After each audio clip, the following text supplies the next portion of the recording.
Pasado na sa Biyernes ang PBA Season 49 Commissioner's Cup Finals sa pagitan ng Barangay Ginebra San Miguel at TNT Tropang Giga.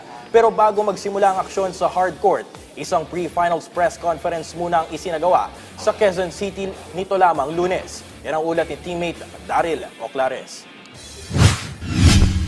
Muling magtatagpo ang landas ng mga flagship powerhouse teams na Barangay Ginebra San Miguel at TNT Tropang Giga sa nalalapit na pag-arangkada ng PBA Finals. Sa pagkakataong ito, ang titulo naman ng Season 49 Commissioner's Cup ang nakataya na kanilang paglalabanan sa Best of 7 Series. Huling nagharap sa championship round ang dalawang kupunan sa Season 49 Governor's Cup kung saan tinalo ng TNT ang Ginebra sa loob ng 6 games. Kaya hangad ng barangay ang makaribanse sa Tropang Giga na matatandaang nasungkit din ang kampeonato sa Governor's Cup noong Season 47 matapos ding talunin ang Ginebra.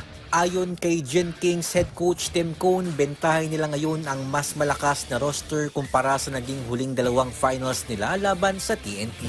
I think we're coming into this series with a lot more depth than we had in the last time we played them, and I think that's going to be a big factor for us. Just the idea that we have a little bit more depth and length than we had in the last series we played. Ganito rin ang naging payag ni Barangay Ginebra guard Scotty Thompson. Anya, masaya siya na nakabalik na ang kanilang mga key players tulad ni Jamie Malonzo at Jeremiah Gray. For us, malaking factor yun, no? Nadagdagan yung, bumalik na yung mga key players namin, nadagdagan kami ng key players. Mas lumalim yung bench namin. So, sana yung advantage na yun is talagang makuha namin. Sa kabilang panig ng serye, aminado naman si TNT head coach Chot Reyes na malaking kawalan para sa kanila na hindi makapaglaro si Jason Castro na nagtamo ng knee injury noong semifinals. Sa kabila nito, kampante pa rin si Reyes na kaya ng kanyang tropa na manalo kahit wala si Castro. Our ability to play at a high level without Jason. He was the last finals MVP.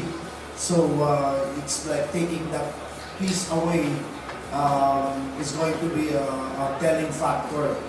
Having said that, these other players that we have, we're not going to sell them short because they've shown in the last series how well they can play even without Jason. But I'd be lying if we don't admit that it will be a big factor. Ngayong hindi na muna nila makasama ang kanilang kapitan, handa namang manguna ang mga TNT veterans na sina RR Pugoy at Calvin Oftana. We're looking forward that challenge kasi yun nga sabi ni Coach Chot, wala na si Coach Jason, sino pa ba magdadala, mag-lead sa team natin? Hindi, ako na, si Calvin na, or si Ray. So yun, ready naman kami, handa kami sa challenge na yun, this coming final. I think kahit nandun pa si Coach Jason, may pressure na eh.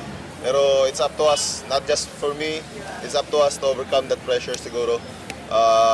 Gaya sabi ko sa mga interview ko na sabi din ni Coach, it's not a one man to step up, to step on the shoes of Coach Jason. It should be all of us chipping in maunti-unti para ma-fill up yung ganong bagay na iniwan ni Coach Jason. Sino nga ba ang makakasungkit ng kampeonato ng PBA Season 49 Commissioner's Cup? Ginebra nga ba o TNT? Simula nating malalaman ang sagot sa Game 1 ngayong Biyernes sa Mall of Asia Arena. Daryl Oclares para sa Atletang Pilipino para sa Bagong Pilipinas.